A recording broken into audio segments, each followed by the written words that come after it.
할렐루야. 우리를 부르신 하나님께서 은혜 가운데 우리와 함께 하신 줄로 믿습니다. 2018년도 마지막 주일을 맞이하면서 여러분 하나님을 경외하는 믿음으로 이곳에 오신 여러분 모두를 예수님 안에서 환영하며 축복합니다. 알파와 오메가 되시는, 처음이며 마지막 되시는 우리 하나님이 여러분의 안에 이미 좋은 것을 시작하셨으니 마치는 그때까지 주님께서 여러분과 여러분의 가정과 여러분의 일터 위에 은혜를 더하여 주실 줄로 믿습니다. 성경에 보면 모든 입으로 그리스도 예수님을 주로 고백함으로 하나님께 영광을 돌리게 하셨다는 말씀이 나옵니다. 다른 말로 우리의 입술로 예수님이 우리의 주인 되심을 고백하면 그것이 하나님께 영광이 된다는 겁니다. 우리 하나님께 영광 돌리기 원하시면 아멘. 그럼 저를 따라 한번 고백하길 원합니다. 예수님은 나의 주님이십니다.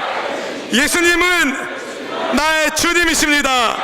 우리 주님 예수님께 찬송의 박수로 다시 한번 올려겠습니다. 하나님 감사합니다. 주님 찬양합니다. 나의 주 되신 예수님을 사랑합니다. 아멘. 아멘. 연말이 되면 여러 가지 생각이 교차됩니다. 벌써 한 해가 가는구나. 정말 많은 일들이 있었습니다. 하나님의 은혜가 아니면 여기까지 올 수 있었을까요? 이 사무엘상 7장 12절에 보면 사무엘이 한 돌을 취하여 그 이름을 에베네셀이라 칭하는 장면이 나옵니다. 하나님의 도우심을 기념하는 돌이 되는 것이죠. 사무엘상 7장 12절 말씀을 같이 한번 읽어보기 원합니다. 읽어보겠습니다. 사무엘이 돌을 취하여 미스바와 센 사이에 세워 이르되 야훼께서 여기까지 우리를 도우셨다 하고 그 이름을 에베네셀이라 하니라. 아멘. 여러분, 사무엘이 그 돌을 취하기 이전에 그 돌은 그냥 돌이었습니다. 그냥 돌이었어요. 돌 이상의 것이 될 수가 없었습니다. 그런데 그가 돌을 취하여 거기에 의미를 부여합니다. 하나님께서 이스라엘을 여기까지 도와주셨다. 그러자 그 돌이 하나님이 이스라엘을 도와주셨다는 그 도우심을 의미하는 증표가 되었습니다. 여러분, 아무 가치 없는 돌도 하나님이 쓰시면 하나의 증표가 되는데 우리는 어떻습니까? 우리는 하나님께서 사랑하시는 하나님의 자녀입니다. 주께서 우리를 사랑하시기에 우리가 존귀한 자녀가 되었습니다. 하나님의 도우심을 입는 하나님의 자녀가 바로 여러분이십니다. 그런 의미로 우리 앞뒤 자분에게 이렇게 축복하면 좋겠습니다. 예수님 안에서 당신을 축복합니다. 예수님 안에서 형제자매님을 축복합니다. 그리고 우리의 사랑을 몽땅 받으실 우리 주님께 주님 사랑합니다. 예수님 사랑합니다. 함께 우리의 사랑을 주님께 올려드리면 좋겠습니다. 사랑합니다. 나의 예수님 사랑합니다. 아주 많이요. 사랑합니다. 나의 예수님 사랑합니다. 그것뿐이에요. 우리 다시 한번 고백하길 원합니다. 사랑합니다. 나의 예수님 주님 사랑합니다. 사랑합니다. 아주 많이요. 사랑합니다. 나의 예수님 사랑합니다. 그것뿐이에요. 주께서 여러분에게 이렇게 말씀하시길 원합니다. 사랑한다 아들아. 내가 너를 잘 아노라. 사랑한다 내 딸아. 내게 축복 더하노라. 사랑합니다 나의 예수님 사랑합니다.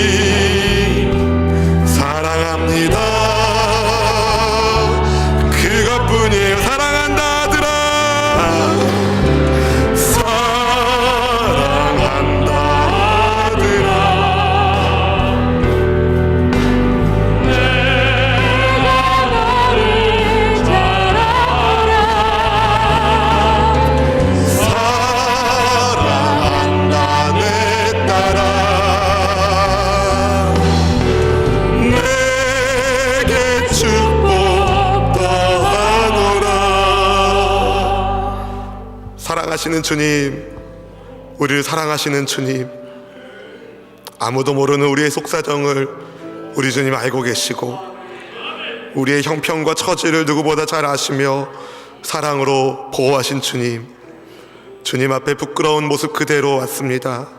있는 모습 그대로 주님 앞에 왔습니다. 주님, 이런 모습이라도 주님 사랑하시니 그분의 그 위대하신 사랑 앞에 우리의 마음이 하나님 안식을 누립니다.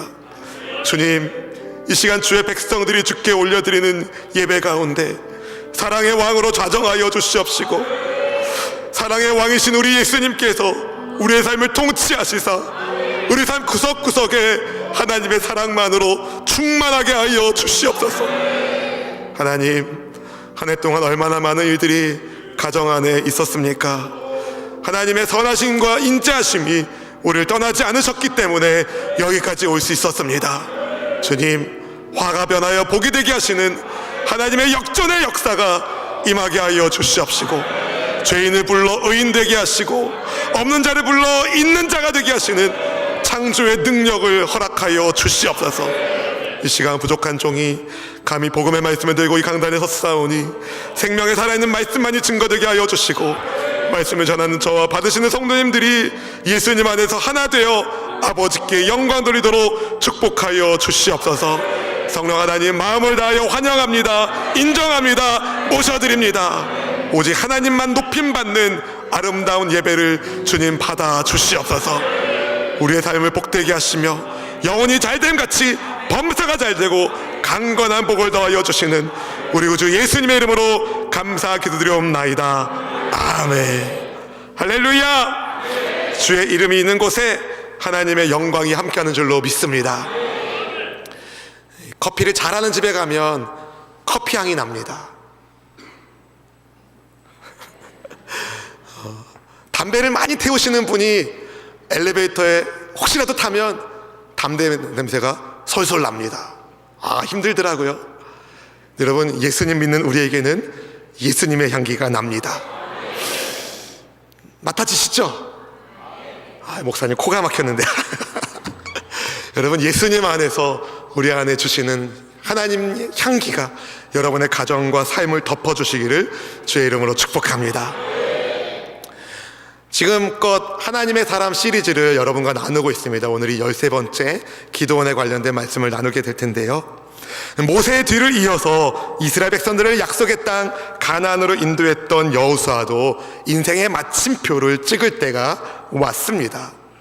그렇게 여호수아가 죽은 뒤에 이스라엘이 아주 극심한 영적, 사회적, 도덕적 혼란 시기를 보내게 됩니다. 이것은 이스라엘이 하나님을 떠났기 때문이었습니다. 한때 여호수아가 나와 내 집은 야훼 하나님만 섬기겠다 라고 말했을 때에 이스라엘의 많은 백성들이 우리도 결탄코 야훼 하나님을 떠나지 않겠습니다. 그분만 섬기겠습니다. 야훼 하나님을 떠나지 않고 다른 신을 섬기지 않겠습니다. 이렇게 결단을 했는데 여호수아가 죽고 또 여호수아와 함께 믿음을 함께 나누었었던 그의 동역자들이 세상을 떠난 이후에 백성들의 마음이 변했습니다. 그들의 마음이 더 이상 하나님을 향하지 않고 세상을 향했고, 하나님을 의지 않고 세상이 숭배하는 우상을 의지하기 시작했습니다. 세상의 가치관에 물들게 되었습니다. 하나님만을 섬겨야 된다는 말씀을 까맣게 잊고 말았습니다. 하나님을 왕으로 섬기면서 주의 뜻에 순종해야 할 이스라엘 백성들이 자기 마음대로 삽니다. 우상을 숭배합니다. 그렇게 하나님을 떠난 이스라엘을 하나님이 심판하셨습니다. 혹시라도 죄를 깨닫고 회개하고 주께로 돌아오게 한 하나님의 방법이셨습니다. 고통 중이라도 이스라엘이 죄를 깨닫고 회개하면 하나님은 사사를 세우셔서 그들을 이스라엘에서 그 고통 중에서 이스라엘을 건져 주셨습니다. 여러분, 그럼 어떻게 해야 돼요? 앞으로 주님 하나님 잘 믿고 섬기겠습니다, 이렇게 결단하고 살면 되는 거 아니겠습니까? 그런데 하나님이 세우신 사사가 세상을 떠나면 다시 옛 모습 그대로로 돌아가는 거예요. 하나님을 떠나고 죄를 짓는 겁니다. 이런 악순환이 사사시대에 반복되고 있었습니다. 오늘 본문은 이스라엘이 하나님을 떠남으로 인하여 미디안 사람들의 손에서 고통받고 있던 때를 배경으로 하고 있습니다. 미디안 사람들은 약탈꾼이었습니다. 낙타를 타고 다니면서 이스라엘이 추수할 시기가 되면 이스라엘 온 전역을 휘저으면서 먹을 것을 빼앗아 갔습니다. 미디안 사람들이 떴다 하면 사람이고 곡식이고 집이고 남아나는 것이 없었습니다. 왜 이런 일이 벌어졌다고 성경이 말하고 있습니까? 하나님 앞에서 악을 행했기 때문이라고 말합니다. 사사기 6장 1절 말씀을 같이 한번 읽어볼까요? 이스라엘 자손이 또 야훼 목전에 악을 행하였으므로 야훼께서 7년 동안 그들을 미디안 손에 넘겨주시니, 야훼 목전에 하나님 눈앞에서 악을 행했다는 겁니다. 하나님께 불순종하고 우상을 숭배하니까 이스라엘이 7년 동안 미디안으로부터 고통을 받는데, 그렇게 고통을 받고 나서야, 매 맞고 나서야 이스라엘이 하나님을 찾았습니다. 하나님 도와주세요. 하나님 살려주세요. 그렇게 부르짖는 이스라엘에게 하나님이 선지자를 보내셔서 왜 이런 일이, 어찌하여 이런 일이 벌어졌는지에 대하여 알려주시는데, 사사기 6장 10절 말씀을 우리 같이 한번 읽어보실까요? 내가 또 너희에게 이르기를 나는 너희의 하나님이 야훼이니 너희가 거주하는 아모리 사람의 땅의 신들을 두려워하지 말라 하였으나 너희가 내 목소리를 듣지 아니하였느니라 하셨다 하니라. 아멘. 우상을 두려워하지 말고 나만 섬겨라 하나님이 말씀하셨는데 우상이 두려워진 거예요. 하나님보다 우상이 더 능력이 많은 것처럼 보이게 된 겁니다. 그러다 보니 하나님을 점점 멀리하고 우상을 점점 가까이 했습니다. 땅의 신을 섬기게 되었습니다. 하나님이 하늘과 땅의 하나님이신 것을 잊어버리고 말았습니다. 그리하여 이스라엘이 미디안에게 괴롭힘을 당하고 만 것입니다. 이런 영적 시대적 상황 가운데, 그런데 하나님이 이스라엘 백성들을 구원하시기 위한 한 사람을 선택하고 부르십니다. 그 사람이 바로 기드온입니다. 기드온. 하나님의 사자가 어느 날 기드온에게 나타나 이런 말을 전합니다. 본문의 12절 말씀 같이 한번 읽어보실까요? 야훼의 사자가 기드온에게 나타나 이르되 큰 용사여 야훼께서 너와 함께 계시도다 하매. 아멘. 아멘. 깜짝 놀랐습니다. 보통 여보세요?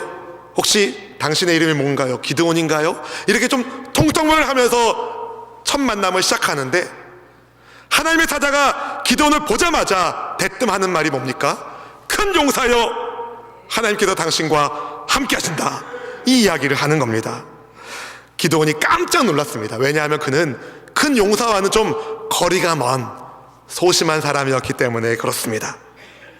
주의 사자가 기드온을 만날 때에 그는 몰래 포도주 틀에서 밀을 타작하고 있었습니다. 우리 보면 11절 말씀 같이 한번 읽어보실까요? 야훼의 사자가 아비에셀 사람 요아스에게 속한 오보라에 이르러 상수리 나무 아래 앉으니라. 마침 요아스의 아들 기드온이 미디안 사람에게 알리지 아니하려 하여 밀을 포도주 틀에서 타작하더니. 여러분, 포도주 틀은 뭐 만드는 데예요? 포도주 만드는 데예요. 계단 형식으로 되어 있어서 거기에 들어가서 포도주를 밟아가지고 으깨가지고 집을 만드는 포도주 틀입니다. 타작은 어디에서 해야 됩니까? 넓은 마당에서 해야 됩니다. 그래야 밀을 타작할 때 이렇게 막 두들겨가지고 바람이 싹 불면 알곡은 남고 겨는 날아가기 때문에 그렇게 타작을 하는 겁니다. 넓은 공터에서 바람의 힘을 이용하여 타작하는 것이 원래 방식인데, 기드온은 포도주 틀에 들어가서 거기서 타작을 했습니다.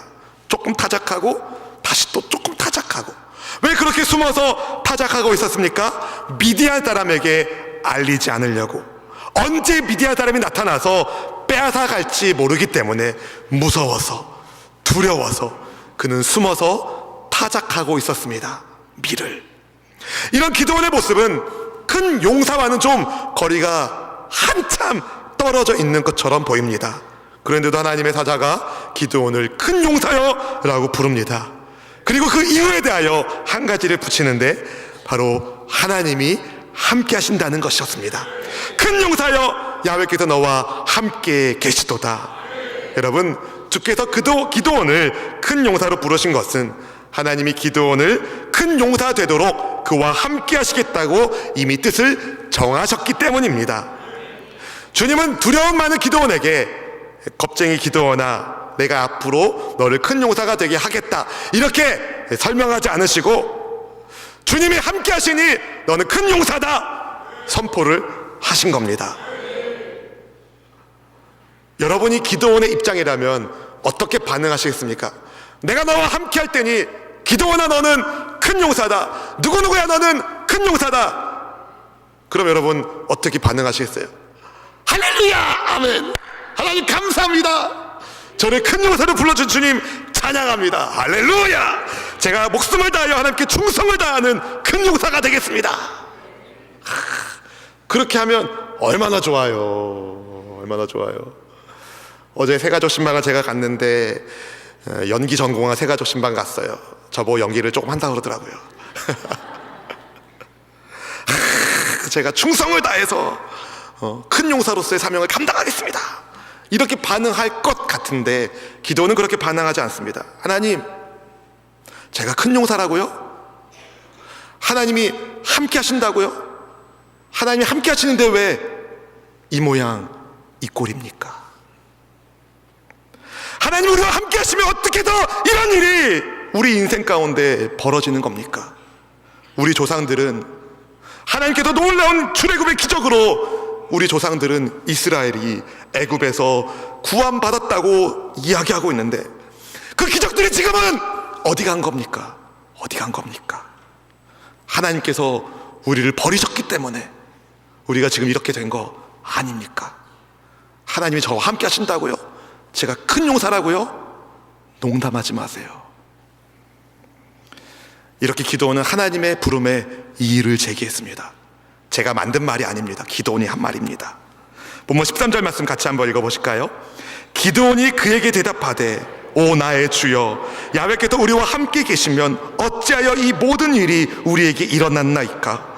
또 우리 조상들이 일찍이 우리에게 이르기를 야훼께서 우리를 애굽에서 올라오게 하신 것이 아니냐 한 그 모든 기적이 어디 있나이까? 이제 야훼께서 우리를 버리사 미드안의 손에 우리를 넘겨주셨나이다 하니, 기드온의 말에서 우리는 그가 가지고 있는 깊은 상처를 보게 됩니다. 의문을 보게 됩니다. 듣긴 들었습니다. 하나님께서 이스라엘을 출애굽하게 하시려고 행하신 놀라운 기적에 대하여 들었습니다. 광야에서 고기도 먹고 사막에서 막 물을 터뜨리시는 하나님의 기적, 홍해바다를 육수처럼 건넌 기적, 모든 기적들을 듣긴 들었습니다. 그런데 so what? 그게 나랑 무슨 상관이냐, 이런 마음이 드는 거예요. 왜냐하면 그 기적 사건과 지금 이스라엘의 처지가 너무 다르기 때문이었습니다. 출애굽의 기적에 대하여 듣긴 들었지만 가슴에 들어오지 않는 거죠. 지금의 현실이 너무 비참하기 때문에. 그때 우리를 도와주셨던 하나님, 지금 왜 안 도와주시는 건가? 기드온에게 이런 의문이 있었습니다. 그래서 자기를 큰 용사로 부르는 하나님의 사자의 음성에 아멘 감사합니다가 아니라 하나님이 우리를 버리셔서 우리가 미디안의 손에 넘겨진 거 아니냐는 상처받은 마음을 그대로 보인 것입니다. 기드온은 하나만 알고 둘은 몰랐습니다. 하나님께서 이스라엘 백성들을 위하여 베푸신 출애굽의 기적은 그가 듣고 알았지만 주께서 그들에게 선물로 주신 약속의 땅에서 하나님의 말씀에 순종하면서 하나님만을 예배해야 된다는 것을 몰랐습니다. 주께서 약속의 땅으로 주신 그 가나안 땅을 이스라엘이 받았습니다. 그리고 하나님은 이스라엘이 오직 야훼 하나님만 예배하기를 원하셨습니다. 선물을 주시면서 주님이 기대하신 것이 바로 그것이었습니다. 당연히 은혜를 베푸신 하나님께, 노예였던 그들에게 자유민이 되게 하신 은혜를 베푸신 하나님을 그렇게 예배하는 것이 당연하건만, 그런데 이스라엘이 하나님이 아닌 가나안의 우상을 숭배하게 된 것입니다. 따라서 이스라엘이 미디안으로 인해 겪고 있는 고난은 하나님 때문이 아니라 이스라엘의 불순종 때문이었습니다. 그런데 기드온은 이거를 모르고 있었던 것입니다. 그래서 주님의 부름 앞에 원망 섞인 불평의 말을 한 것입니다. 그런 기드온에게 하나님이 이렇게 말씀을 주십니다. 너에게 있는 그 힘을 가지고 이스라엘을 미디안에서 구해라. 본문 14절 말씀을 같이 한번 읽어보실까요? 야훼께서 그를 향하여 이르시되 너는 가서 너의 힘으로 이스라엘을 미디안의 손에서 구원하라. 내가 너를 보낸 것이 아니냐 하시니라. 아멘. 하나님의 말씀을 들은 기드온이 당황했습니다. 제가 가지고 있는 힘으로 이스라엘 구하라고요? 제게 무슨 힘이 있습니까? 제게 도대체 무슨 힘이 있습니까? 저는 극히 약하고 지극히 작은 사람일 뿐입니다. 기도는 아직도 몰랐습니다. 내게 있는 힘이 하나님께서 함께 하심으로 주어지는 힘이라는 것을 몰랐습니다. 그래서 당황하는 기드온에게 하나님께서 반드시 너와 함께 하겠다 말씀하시면서 미디안 사람들을 기드온이 한 사람 쳐부술 것이라고 말씀을 주십니다. 본문 16절 말씀 같이 한번 읽어보실까요? 야훼께서 그에게 이르시되 내가 반드시 너와 함께 하리니 내가 미디안 사람 치기를 한 사람을 치듯 하리라 하시니라. 아멘. 아멘. 여러분, 무거운 짐을 자식이 들려고 할 때, 꼬마 아이가 들려고 할 때 못 들어요. 그때 아빠가 혹은 엄마가 들어주는 거예요. 거기다가 이 아이는 소나마만 되는 거예요. 누가 들고 있는 거예요? 하나님, 아빠가 들고 있는 거예요. 그런데 그 어린아이 같은 우리는 내 힘으로 드는 것처럼 생각하게 되는 것이죠. 주님이 이런 말씀을 보여주시는 거예요. 내가 너와 함께 하겠다. 네가 미디안 사람 치기를 한 사람 치게 될 것이다.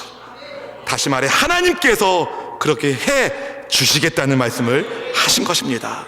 사랑하는 성도 여러분, 아직도 내 자신이 작고 연약하다고 생각하십니까? 겸손하다고 생각하십니까? 그걸 겸손이라고 여러분 생각하십니까? 여러분 오해하시면 안 돼요. 겸손과 교만을 헷갈려 하시면 안 돼요. 여러분, 불순종이 교만함입니다. 하나님이 함께 하시면 강한 사람이 될 수 있습니다. 나와 함께 하시는 하나님께서 크고 위대하신 분이라는 사실을 붙잡으시기를 축복합니다. 여러분, 하나님과 함께하는 사람에게는 불가능이 없습니다. 왜냐하면 하나님에게는 불가능이 없기 때문에. 하나님이 함께 하시면 메뚜기처럼 엄청난 숫자의 미디안 약탈자들을 한 사람 물리치듯이 물리칠 수 있습니다. 사람이 할 수 없는 그 일을 하나님은 하실 수 있기 때문입니다. 여러분, 하나님이 여러분과 함께 하시면 무엇이든 할 수 있습니다. 기도원 이전에 사사로 부름받은 4명의 사람을 여러분과 나누고 싶습니다. 온니엘, 에훗, 삼갈, 그리고 드보라라는 사사가 있습니다. 이 4사람에게는 공통점이 있습니다. 바로 하나님께서 그들과 함께 해 주셨다는 겁니다. 온니엘이 누굽니까? 온니엘, 그는 갈렙의 아우 그나스의 아들입니다. 그가 어떻게 이스라엘을 구원했는가? 하나님의 영이 그와 함께 하셨기 때문에. 사사기 3장 10절 말씀을 같이 한번 읽어보시겠습니다. 야훼의 영이 그에게 임하셨으므로 그가 이스라엘의 사사가 되어 나가서 싸울 때에 야훼께서 메소포타미아 왕 구산 리사다임을 그의 손에 넘겨주심에 온니엘의 손이 구산 리사다임을 이기니라. 아멘. 하나님의 영에 감동된 사람 온니엘을 통하여 이스라엘이 메소포타미아 손에서 구원받을 수 있었습니다. 에훗은 누굽니까? 에훗, 성경은 그를 베냐민 사람 게라의 아들 왼손잡이 에훗이라고 소개합니다. 사사기 3장 15절 말씀 함께 같이 읽어보실까요? 이스라엘 자손이 야훼께 부르짖음에 야훼께서 그들을 위하여 한 구원자를 세우셨으니 그는 베냐민 사람 게라의 아들 왼손잡이 에훗이라. 아멘. 이 에훗과 관련된 말씀을 나눈 적이 있는데, 여러분, 왼손잡이로 번역된 히브리어를 직역하자면 오른손에 장애가 있는 사람이란 뜻입니다. 오른손에 문제가 있는 사람이 바로 에훗입니다. 몸에 장애가 있는 그였지만 하나님이 그와 함께 하사 왼손잡이 에훗이 이스라엘을 모압으로부터 구원해 내었습니다. 여러분, 삼갈이 누굽니까? 삼갈. 삼갈은 소 모는 사람입니다. 평범한 사람입니다. 그는 소 모는 막대기로 이스라엘을 구원했습니다. 사사기 3장 31절 말씀 같이 한번 읽어보실까요? 에훗 후에는 아나세의 아들 삼갈이 있어 소 모는 막대기로 블레셋 사람 600명을 죽였고 그도 이스라엘을 구원하였더라. 아멘. 여러분, 아나세의 아들 삼갈은 소 모는 막대기로 그 당시 최첨단 무기로 무장된, 철기로 무장된 블레셋 군사 600명과 싸움에서 이겼습니다. 소모는 막대기에 무슨 비범한 능력이 있어서겠습니까? 소모는 막대기 끝에 뭐 총알이 나가긴 합니까? 레이저가 나갑니까? 무슨 기능이 있어서 그 소모는 막대기로, 비범한 어떤 능력이 있어서 그 막대기로 이기겠습니까? 여러분, 하나님의 비범한 손이 함께했기 때문에 블레셋과의 싸움에서 이긴 것입니다. 평범한 막대기를 하나님이 비범하게 쓰신 것이죠. 그것만이 아니라 삼가를 아낫의 아들에게 소개하는데, 아낫은 여러분 가나안의 여신 이름입니다. 가나안 여신 이름이에요. 삼갈은 아낫이라는 가나안 여신을 한때는 섬겼던 이방인 가정 출신이라고 말할 수 있는 겁니다. 어떻게 그가 하나님을 믿게 되었는지 알지 못하지만 전혀 쓰임 받을 수 없을 것 같은 사람을 하나님이 부르시고 쓰신 것입니다. 여러분, 드보라는 누굽니까? 드보라는 여선지자입니다. 이스라엘의 사사가 된 여선지자. 사사기 4장 4절 말씀 같이 한번 읽어보실까요? 그때 랍비돗의 아내 여선지자 드보라가 이스라엘의 사사가 되었는데, 아멘. 이 그때가 어느 때인지 여러분 아십니까? 이때는 하솔왕, 가나안의 하솔왕 야빈이 이스라엘을 괴롭히던 때였습니다. 이 야빈 왕이 가지고 있는 무기가 있었습니다. 철병거 900대. 놀라지도 않으시네요. 네. 오늘날로 말하면 최첨단 탱크 900대를 가지고 있는 강력한 군대가 바로 하솔 왕의 군대였습니다. 이 군대를 여사사 드보라가 물리칩니다. 어떻게 해요?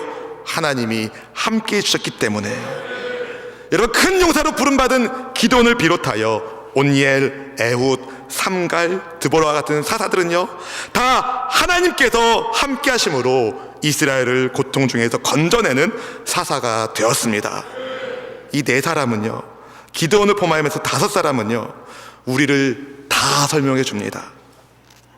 우리 가운데 어떤 사람은 소심해요. 우리 가운데 어떤 사람은 믿음의 가문 출신이에요. 우리 가운데 어떤 사람은 몸에 장애가 있어요. 우리 가운데 어떤 사람은 남자이고 여자예요. 할렐루야.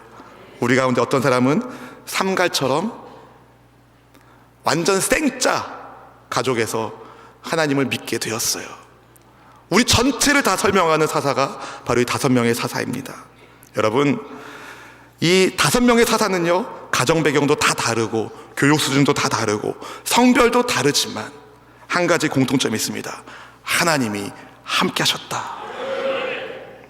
하나님이 함께 하시면 포도주 틀에서 밀타작하는 겁쟁이도 큰 용사가 되고, 오른손이 좀 불편해도 민족을 구원하는 영웅이 되며, 소모는 막대기처럼 보잘것없는 인생이 백성을 구원하는, 하나님께서 자기 백성을 구원하는 승리의 도구가 됩니다. 여인의 몸으로도 철병거 900대를 물리치게 됩니다. 여러분, 아무리 작은 껌종이라 하더라도 천재 화가가 그리면 엄청난 작품이 됩니다. 아무리 작은 몽단 연필이라도 유명한 작가가 글을 쓰면 작품이 나오는 겁니다. 여러분, 하나님 손에 잡히면 큰 용사가 되는 것입니다. 주님은 세상의 미련한 것들, 약한 것들을 택하여 지혜로운 것들, 강한 것들을 부끄럽게 하실 수 있는 전능하신 분이십니다. 고린도전서 1장 27절에서 사도 바울이 이렇게 말하죠. 같이 한번 읽어보실까요? 그러나 하나님께서 세상의 미련한 것들을 택하사 지혜 있는 자들을 부끄럽게 하려 하시고, 세상의 약한 것들을 택하사 강한 것들을 부끄럽게 하려 하시며. 아멘. 세상의 미련한 것들, 세상의 약한 것들, 아무도 쓸모없다 말하는 돌멩이라 하더라도 하나님이 함께 하시면 에베네셀의 증거가 되고, 대적들을 물리치는 비범한 무기가 되고, 주님의 승리를 선포하는 축복의 통로가 됩니다. 그 위대한 능력의 하나님이 여러분과 함께 하기를 원하십니다. 우리와 함께 하다 부족하고 연약한 우리를 사랑으로 품어 주십니다. 어떻게 아냐고요? 어떻게 아냐고요?